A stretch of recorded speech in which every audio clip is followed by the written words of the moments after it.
ছাত্র জনতার মুখে আওয়ামী লীগের পুনর্বাসন বিরোধী স্লোগান। জুমার নামাজের পর ব্যানার প্লেকার্ড হাতে ঢাকা বিশ্ববিদ্যালয়ের কেন্দ্রীয় মসজিদের সামনে হাজির ইনকলাব মঞ্চ। মসজিদ থেকে মিছিল নিয়ে হলপাড়া ভিসি চত্বর হয়ে রাজু ভাস্কর্যের সামনে সমবেত হন তারা। বক্তব্যে সংগঠনটির নেতাকর্মীরা হুঁশিয়ারি দিয়ে বলেন, আগামী নির্বাচনে আওয়ামী লীগকে অংশ নেওয়ার সুযোগ দেওয়া হলে দেশে রক্তের বন্যা বয়ে যাবে। দলটিকে নিষিদ্ধ না করা পর্যন্ত রাজপথে থাকার ঘোষণা দেন তারা। আওয়ামী লীগ মানেই কসাই, আওয়ামী লীগ মানেই গণহত্যাকারী। যতক্ষণ না পর্যন্ত বাংলাদেশ পূর্ণ আজাদী লাভ করবে ততক্ষণ পর্যন্ত আমাদের এই লড়াই চলবে।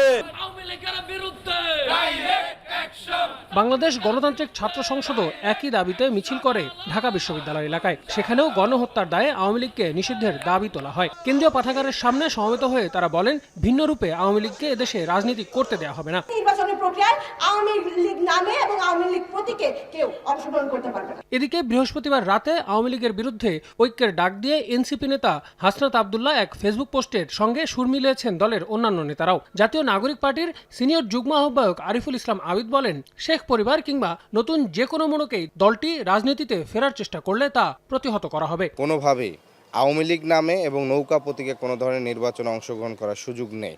অনেকে বলতেছেন যে রিফাইন্ড আওয়ামী লীগ, শেখ হাসিনা এবং শেখ মুজিবের বাহিরে কোনো আওয়ামী লীগ আছে নাকি? নেই তো। অবাস্তব কথা বলে বরং জাতিকে বিভক্ত করছে। বিএনপি সহ এনসিপি যে রাজনৈতিক দলগুলো, জামাত আছে, তাদের মধ্যে দ্বিধা বিভক্ত তৈরি করছে।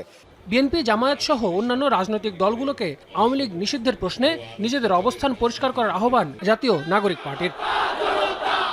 আল আমিন তুষার, সময় সংবাদ, ঢাকা।